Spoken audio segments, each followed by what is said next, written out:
रहे उनको भी नेहरू जी, इंदिरा जी और वल्लभ भाई पटेल व्यक्तिगत रूप से जानते थे। जहाँ तक भारतीय अंग्रेजों के ज़माने में महू से लेकर नसीराबाद के बीच में सबसे प्रमुख छावनी के रूप में विकसित किया गया था। पारसी समाज बहुत प्रमुख समाज रहा है, बोहरा समाज एक प्रमुख समाज रहा है और नीमच का वैश्य समाज। ब्रिटिश आर्मी वो थी, उसको खाने पीने से लेकर हर तरह की सुविधा प्रदान करने का काम किया था। आप देखें तो जो नीमच का जो जैसे आज जिला चिकित्सालय बना है, उसकी जो प्रारंभिक भवन जो बनाया है और वो दिया है, वो फारसी समाज के लोगों ने ही उसको बना के डोनेट किया था। और पिछड़ा वर्ग इनके लोग स्वतंत्रता संग्राम में एक साथ जुड़ के इनने आज़ादी के आंदोलन में भाग लिया और आज़ादी के आंदोलन के अंदर पूर्णाति दी और देश को आज़ाद कराने में पूरी सकी। तो लोग वहाँ से सेव लेते थे, खाते थे और मस्ती में वहाँ की थे। जब वहीं पर ये आपके फुटबॉल के खिलाड़ी रहे हैं हीरा कप्तान, उनकी चाय की दुकान भी थी। सेव खाना, वहाँ से चाय पीना और बोर्ड पढ़ के राजनीतिक माहौल की चर्चा खाया और सब कुछ किया।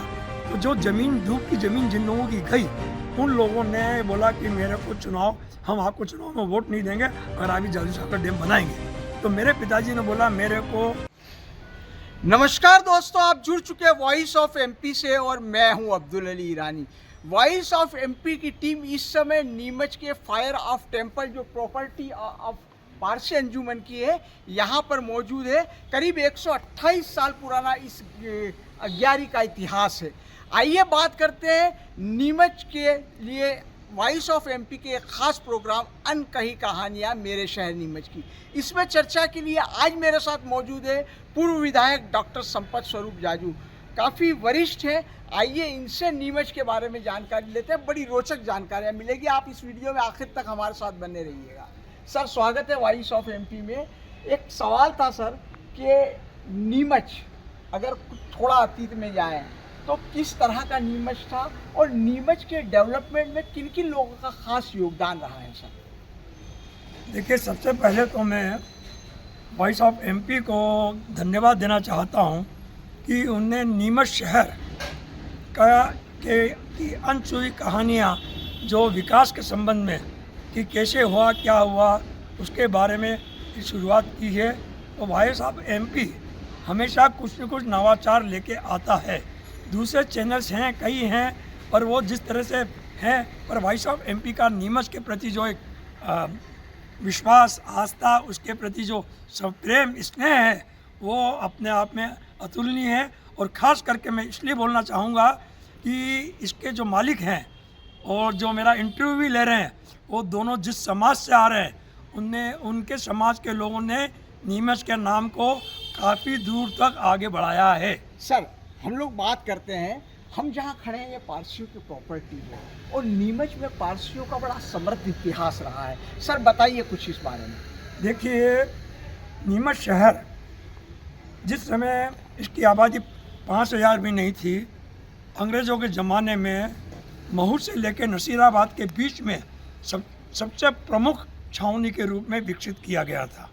और उस शहर को विकसित करने में बाहर के लोग जो नीमच के मूल बाशिंदे नहीं थे, 3 तरह की कौमों ने आके यहाँ नीमच में आए और नीमच के अंदर आकर उन्होंने जिस तरह से यहाँ के वातावरण को देख के, अंग्रेज साम्राज्य के लोगों को देख के छावनी के अंदर जो सहयोग किया, तो आज वही है कि नीमच इतना विकसित और आज अनुशासन एक प्रिय शहर बनकर रहा है। 3 जो समाज रहे हैं उसमें पारसी समाज बहुत प्रमुख समाज रहा है, बोहरा समाज एक प्रमुख समाज रहा है और नीमच का वैश्य समाज। इन तीनों समाज ने मिलकर जो ऊंचाइयां नीमच को दी और नीमच के विकास में जो दिया है, चाहे वो शिक्षा का मामला हो, चाहे स्वास्थ्य का मामला हो, चाहे यातायात का मामला हो, उन तीनों के अंदर ये व्यापार का हो, उसके अंदर आज़ादी के पहले से लेकर नीमच से स्थापित होने के बाद तक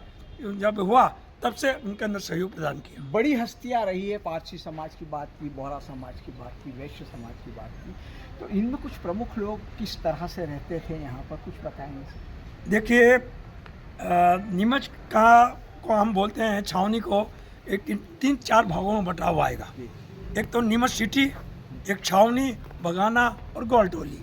तो छावनी जो विकसित किया गया था वो अंग्रेज़ों के ज़माने में विकसित हुआ और इसके अंदर पूरा क्षेत्र एक बंगले ज़्यादा थे और बंगलों के माध्यम से किया गया था। तो जो पारसी कम्युनिटी और बोहरा कम्युनिटी जो थी उन्होंने बंगलों के अंदर काम रहना शुरुआत किया, उनको बंगलों की ज़मीनें अलाट की गई और उन्होंने CRPF जो ब्रिटिश आर्मी वो थी उसको खाने पीने से लेकर हर तरह की सुविधाएं प्रदान करने का काम किया था। और उसके अंदर सहयोग बाहर से आए हुए वेस्ट समाज के व्यापारियों ने जो राजस्थान से आए थे वो यहाँ इस्टेब्लिश हुए और उनने उनको सहयोग दिया और वो छोटी छोटी चीज़ें सप्लाई उनके माध्यम से CRPF को दी, केंद्रीय रिजर्व पुलिस को दी जाती थी। सर अगर अपन बात करें सर पारसी समाज की खास करके, तो वो लोगों के यहाँ पर काफ़ी जगह पे रहते थे, किस तरह से उनसे लोगों का मेलजोल था क्या? देखिए, पारसी समाज जहाँ पे भी रहता है वो स्थानीय लोगों के साथ ऐसा घुल मिल के रहता है कि आपको कह नहीं सकते कि ये दूसरे प्रदेशों से आए हुए हैं। और यहाँ नीमच की स्थिति तो यह है कि पारसी समाज ने नीमच को जो दिया है वो स्वास्थ्य सुविधा के अंदर अगर आप देखें तो जो नीमच का जो जैसे आज जिला चिकित्सालय बना है उसकी जो प्रारंभिक भवन जो बनाया है और वो दिया है वो पारसी समाज के लोगों ने ही उसको बना के डोनेट किया था। और नीमच के रेलवे स्टेशन के बनाने में भी पारसी समाज के लोगों ने योगदान दिया है। और इवन पेयजल के लिए भी अगर आप देखें तो नीमच की पारसी वाली बावड़ी जहाँ आप देखते हैं जहाँ अभी हमारे शहीदों की मूर्तियाँ लगी हुई है वो एक बहुत ज़माने में बहुत बड़ा छावनी का प्रेस जेल का स्रोत बना रहा है। जी सर, आप विधायक भी रहे हैं, उस समय की अगर बात करें जाजू बिल्डिंग से लेकर के दाना गली तक किस तरह लोग रहते थे, सेव वगैरह लक्ष्मी सेव के लोग इकट्ठा होकर खाते थे, ऐसा कुछ मंजर आपको याद होगा सर? देखिए, नीमच उस ज़माने में जब मैं बच्चा था, बचपन था, तो नीमच का पूरा मार्केट ही आप ये मान के चलिए कि बावड़ी वाले बालाजी से लेकर आपका घंटा घर के थोड़ा आगे तक था। और यहाँ के लोग ही पर जो अपनापन जो भावनाएं एक दूसरे के प्रति थी वो आज के नीमच में नहीं है। और नीमच के उसी नीमच ने आज़ादी के पहले स्वतंत्रता संग्राम के अंदर जिस तरह से भाग लिया, आज लोग बात करते हैं जातिवाद समरसता की बात करती संघ और दूसरे लोग, पर नीमच ने समरसता की बात आज़ादी के पहले ही कर रखी थी। और यहाँ पर दलित वर्ग, वैश्य समाज और दूसरे और पिछड़ा वर्ग, इनके लोग स्वतंत्रता संग्राम में एक साथ जुड़ के इनने आज़ादी के आंदोलन में भाग लिया और आज़ादी के आंदोलन के अंदर पूर्णाति दी और देश को आज़ाद कराने में पूरी सक्रियता से भाग लिया था। सर, आप राजनीति में भी काफ़ी सक्रिय हैं, अभी भी रहते हैं। मैं थोड़ा सा जानना चाहूँगा उस समय, आज से थोड़ा टाइम आपके समय की बात करें जब आप विधायक थे या उससे थोड़ा सा आगे पीछे जाएँ, तो राजनीतिक माहौल कैसा हुआ करता था? कुछ प्रमुख हस्तियों के नाम जानना चाहूँगा आपसे।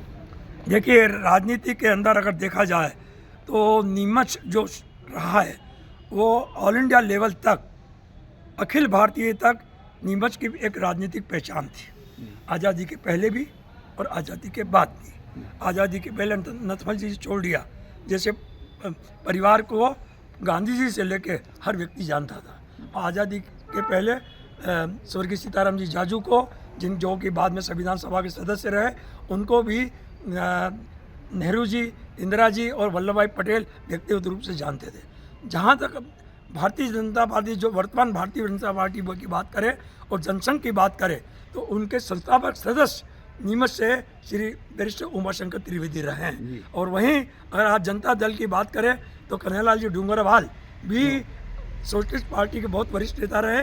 उनके जांच न्यायाधीश राम मनोहर लोहिया जैसे लोगों से बहुत अच्छे संपर्क रहे। और दुर्भाग्य है कि ये सब 20वीं सदी का माहौल था। 20वीं सदी का जो राजनीतिक माहौल था 21वीं सदी में जस्ट उसका अपोजिट हो गया। पहले लोग सेवा के लिए समर्पण के साथ और शहर विकास के लिए आते थे, आज स्वयं अपने स्वयं के विकास के लिए आते हैं और उसके अलावा उनको कोई काम नहीं। सर, लोग आपस में भाईचारे के साथ रहते थे, अभी भी रहते हैं।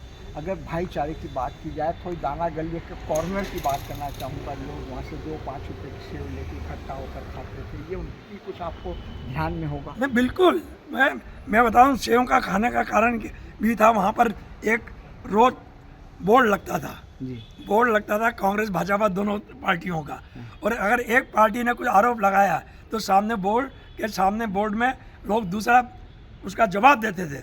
और वहीं पर सेव की दुकान थी तो लोग वहाँ से सेव लेते थे, खाते थे और मस्ती में वहाँ की वहीं पर ये आपके फुटबॉल के खिलाड़ी रहे हैं हीरा कप्तान, उनकी चाय की दुकान भी थी। सेव खाना, वहाँ से चाय पीना और बोर्ड पढ़ के राजनीतिक माहौल की चर्चा करना। तो और पर एक दूसरे के विरोध में होते हुए भी वो एक दूसरे से बिल्कुल घुल मिल के बात करते थे। जी सर, आपको कोई खास घटना नीमच से जुड़ी याद हो जिसको आप बताना चाहेंगे? काय के बारे में आप किसी की कोई ऐसी यादगार क्षण आपके जीवन में आए हो जिनको आपने देखा और नीमच को लेकर? देखिए, मैं आपको राजनीतिक रूप से बताना चाहता हूँ कि नीमच की पेयजल समस्या बहुत बड़ी गंभीर समस्या रही है सन 60 के पहले। और यहाँ स्थिति ये थी कि आसपास के जो प्रदेश राजस्थान के लोग अपनी लड़कियों को नीमच में शादी नहीं करना चाहते थे, क्योंकि कारण कि पानी है और पानी नहीं होगा तो मेरी लड़की को पानी भरने के लिए जाना पड़ेगा कुओं पे और ये होगा। तो मेरे पिताजी ने स्वर्गीय सीताराम जी जाजू ने जाजू सागर डैम बनाने की बात की और उसका जो बनाया और सब कुछ किया। तो जो ज़मीन डूब की ज़मीन जिन लोगों की गई, उन लोगों ने बोला कि मेरे को हम आपको चुनाव में वोट नहीं देंगे अगर आप जाजू सागर डैम बनाएंगे। तो मेरे पिताजी ने बोला मेरे को कोई फ़र्क नहीं पड़ता, मैं चुनाव जीतूँ या हारूँ, चुनाव हार भी जाऊँगा तो भी मैं डैम बना के रहूँगा, क्योंकि नीमच के लोगों की मुख्य मांग है और पेयजल देना हमारा कर्तव्य है, धर्म है। और कुछ कहना चाहेंगे? बिल्कुल, मैं कहना चाहूँगा कि नीमच के अंदर आज हम बात करते हैं स्वास्थ्य के मामले में इतनी सुविधाओं की बात की जाती है, साफे बांधे जाते हैं, परंतु 1906 के अंदर नीमच के अंदर महिलाओं के लिए MBBS डॉक्टर, अंग्रेज MBBS डॉक्टर थी। और आज भी वो बिल्डिंग बनी हुई है कि जहाँ पर केवल महिलाओं का इलाज होता था। तो ये बहुत कई चीज़ें हैं। आज फुटबॉल की बात करें, चाहे आप दूसरी चीज़ों की बात करें, इंटरटेनमेंट की बात करें, तो पारसी समाज ने खुर्शीद टॉकीज दिया था, आप वैश्य समाज ने विजय टॉकीज दिया था। तो कई बहुत चीज़ें हैं, कहानियाँ बहुत हैं, वो बहुत लंबा समय हो जाता है, खिंच जाता है। परंतु पारसी समाज, बोहरा समाज और वैश्य समाज का और पेशेवर के लोगों का मैं धन्यवाद देना चाहता हूँ, उन लोगों को जिन लोगों ने नीमच को बनाने में एक अपनी तन मन धन का किया और कई सेवाएं दी है। समय बदला, शहर बदला, लेकिन यादें आज भी ताज़ा है। हमने डॉक्टर संपत स्वरूप जाजू जी से बात करके समझ सकते हैं कि कितना नीमच कितना समृद्ध रहा है और आज भी निरंतर उसी पथ पर चलने की कोशिश की जा रही है। वॉइस ऑफ MP के लिए मेरे सहयोगी मनोज नागदा के साथ अब्दुल अली ईरानी।